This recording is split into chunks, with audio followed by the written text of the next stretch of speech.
maintenant, 1 mois et demi après les élections régionales. Et une campagne donc, qui a été, bien sûr pour moi, riche en émotions, mais pour beaucoup d'entre vous aussi. J'aurais souhaité vous présenter tous les secrétaires de section, mais c'est justement les absents. Alors je vais demander, quelques absents, je vais demander à ceux qui sont présents de venir à côté de moi. Donc Valérie, que je vous ai présentée, qui vient de prendre ses fonctions à Montauban. Et à ce sujet, je souhaiterais excuser André Demey, qui était jusqu'à il y a 15 jours, le secrétaire de section de Montauban, et donc qui a laissé sa place à une jeune militante, à notre grand plaisir. Alors aujourd'hui, je suis donc conseillère régionale, et nous sommes donc 42 élus de la liste de Jean-Yves Le Drian, la Bretagne créative, solidaire et responsable. Alors être conseillère régionale, c'est une autre dimension. D'abord, ne serait-ce que l'Assemblée, hein, on est presque à l'Assemblée nationale, je suis désolé Marcel, donc c'est un tout petit peu plus petit, mais enfin en tout cas c'est déjà assez impressionnant. Et le mandat est aussi vraiment d'une dimension tout à fait différente, puisqu'on n'est pas dans les mêmes fonctionnements que nos instances municipales. Je suis donc déjà la référente du pays de Brocéliande, et c'est très important puisque la région finance donc ce pays de Brocéliande.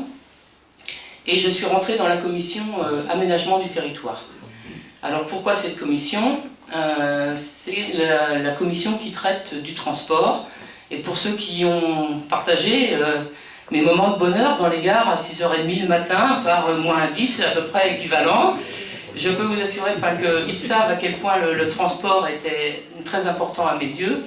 Alors ça, c'est sans doute dû à, on va dire, une influence conjugale, hein puisque Alain donc, est conducteur de train, et Alain est fils de cheminot, donc, et puis non, plus sérieusement, le transport c'est très important. On le voit aujourd'hui quand on discute des réformes territoriales, les gens sont inquiets pour l'avenir par rapport au coût du transport, pour aller donc sur leur lieu de travail.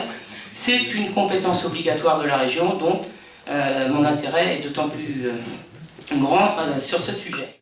À travers votre engagement à tous, pendant les campagnes électorales, à travers donc, tous les engagements que vous pouvez avoir dans le syndicalisme, beaucoup sont syndiqués, dans la vie associative, dans le bénévolat évidemment, dans la vie publique, puisque beaucoup ont des mandats électoraux.